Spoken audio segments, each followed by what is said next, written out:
Merci d'être avec nous. C'est la dernière ligne droite. À partir de ce matin, la COP21 entre dans sa phase politique. Ce sont désormais aux ministres de l'Environnement de tous les États de négocier les termes d'un accord final.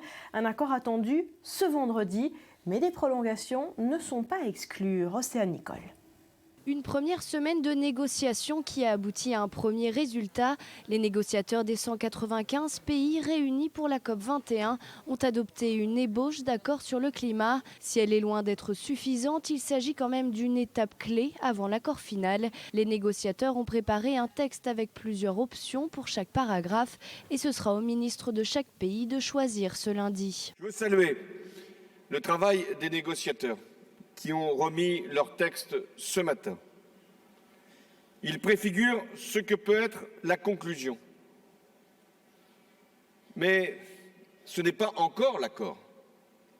Il appartient donc au président de la COP, avec les ministres et les représentants de chaque gouvernement, de lever les options, de trouver des compromis, de trancher sur les points difficiles. C'est donc un vent d'optimiste qui souffle sur le Bourget. Mais plusieurs points très clivants restent à adopter par les hommes politiques, comme le financement de l'aide climatique aux pays du Sud. Autre point de clivage, la répartition des efforts entre pays développés, émergents et en voie de développement. Il y a une volonté politique partagée de parvenir à un accord global ici à Paris. Et ça, c'est une bonne nouvelle. Mais ça ne dit rien sur ce que sera le résultat final, sur les décisions qui seront prises. Il y a un énorme risque qu'à la fin de la conférence, nous nous retrouvions avec le plus petit dénominateur commun qui ne contribuera pas au développement dans le monde. D'après les experts, sans changement, la Terre aura gagné 3 degrés supplémentaires en 2100 par rapport à l'époque non industrielle. La COP21 doit tenter de réduire ce réchauffement à 2 degrés. Et la responsabilité écologique est à chacun d'entre nous également. On s'intéresse ce matin à ces transports urbains de demain. Alors oubliez le vélo, oubliez la marche à pied. Les solutions 100% green et 100% tech existe. Betsabé, vous nous le présentez. Vous allez voir, ça va vous plaire les filles. On va parler de plusieurs alternatives donc pour circuler en ville, comme les rollers intelligents, n'ont pas besoin de savoir patiner, je vous rassure tout de suite. D'ailleurs, la vitesse de pointe, c'est 12 km/h, mais à vous de choisir celle qui vous convient. Vous avez pour débutants, normal ou pro. Sans compter que les compétences de ces patins dernière génération, c'est aussi leur connectivité. Et oui, ça ne veut pas dire que vous aurez des push avec les cours de la bourse, mais grâce à Bluetooth, vous rigolez, mais je suis sûre que vous y avez pensé, grâce à Bluetooth, vous pouvez garder un œil, par exemple, sur le niveau de votre batterie. Alors, vous avez peur de vous ramasser au premier carrefour, eh bien, rassurez-vous, vous n'aurez que faire des escaliers et autres marches. Il vous suffira de marcher ensuite, puisque le bout de vos pieds, il est totalement dégagé, donc pas de talons, on l'aura compris, mais en sandales, par exemple, effet pédicure garantie. Les filles comptez 1 000 €, pédicure non comprise. Voilà, donc pour les rollers en plus design, il y a aussi le walk car. Le walk car, voilà. Et pour cause, le design de cette planche a été inspiré du MacBook Pro, plus design et plus légère aussi, 2 à 3 kilos, vous la voyez. Une planche donc en aluminium sans guidon ni frein. En fait, si vous voulez piler, vous enlevez vos pieds de la planche et pourtant, c'est la planche que certains appellent déjà la voiture du futur. La Wallcar a été mise au point par une société japonaise, on y aurait presque pensé nous-mêmes. Elle se pilote avec les mouvements du corps, donc style hula hoop un petit peu. Et avec cet avantage logistique pour toutes celles dont le sac n'est pas encore plein à ras-bord, Barbara l'a dit, tablette se range dans le sac justement. Déjà en précommande sur le net à 700 € plus ou moins. Voilà. C'est génial. Il y a d'autres véhicules tout aussi modernes. Voilà, alors on va faire un petit tour. Le gyropode, par exemple, c'est cette marche qui est coincée entre 2 roues et surplombée d'un guidon. Alors cet avantage indéniable, elle va très vite, jusqu'à 20 km/h. Il faut bien s'accrocher. Elle peut tenir longtemps aussi, autonomie de 40 km. De quoi faire, vous voyez, des virées au vert. En revanche, allez la plier pour la coincer dans votre sac, c'est une autre histoire. Il n'empêche, de plus en plus d'adeptes se l'arrachent, même au prix pourtant de 3 000 €, c'est pas rien. Sans guidon, vous avez autre chose, c'est le monowheel, sans l'équilibre non plus d'ailleurs. C'est une simple roue en fait prise entre les pieds. Vous posez vos 2 pieds.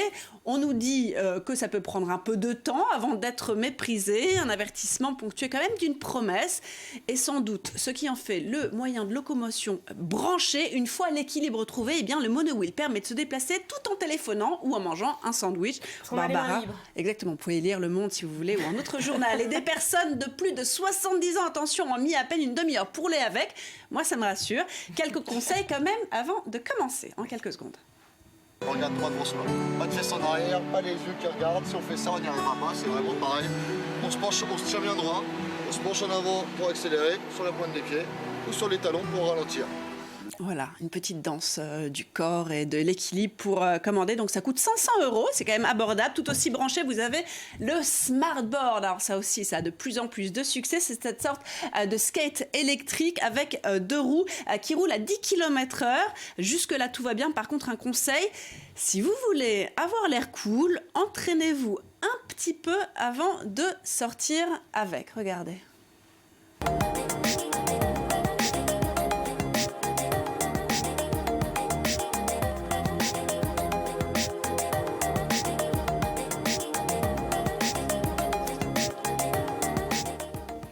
C'est un peu quand on commence le roller, on n'a pas forcément, on a l'air un peu ridicule surtout au début. Bon, voilà, comme quoi s'entraîner à la maison. Il n'y a pas que la voiture dans la vie, il y a d'autres solutions moins polluantes aussi. Exactement. Merci Betsabé. Et pendant ce temps, en revanche, la pollution étouffe la ville de Pékin. Après l'appel aux habitants à rester chez eux, eh bien, ce lundi, ce sont les écoliers qui sont privés de toute activité extérieure, trop dangereux, comme nous l'explique Léa Volbert.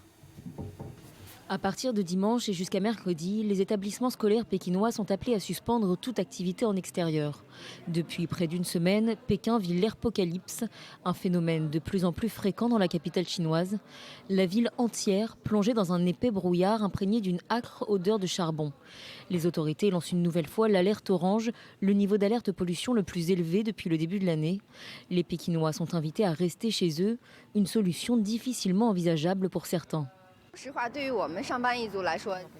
Honnêtement, les travailleurs comme nous ont besoin de sortir pour aller au bureau, quel que soit le temps, peu importe. Ces derniers jours, quand il y avait beaucoup de brouillard, j'ai pensé à déménager.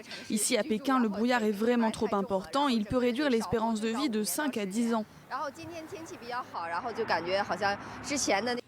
Mercredi dernier, au cours de l'une des réunions de la COP21, la Chine a annoncé son intention de réduire de 60% les rejets des principaux polluants issus des centrales au charbon, ce d'ici 2020. Une opération qui devrait économiser quelques 100 millions de tonnes de charbon brut et éviter le rejet d'environ 180 millions de tonnes de dioxyde de carbone chaque année. Seulement, le texte rédigé au cours de cette réunion ne précise pas quels polluants sont visés, ni à partir de quelle date la mesure doit entrer en vigueur. Les experts sont perplexes, les ONG aussi. Selon Greenpeace, les autorités chinoises auraient déjà approuvé la construction de 155 nouvelles centrales au charbon depuis le début de l'année 2015.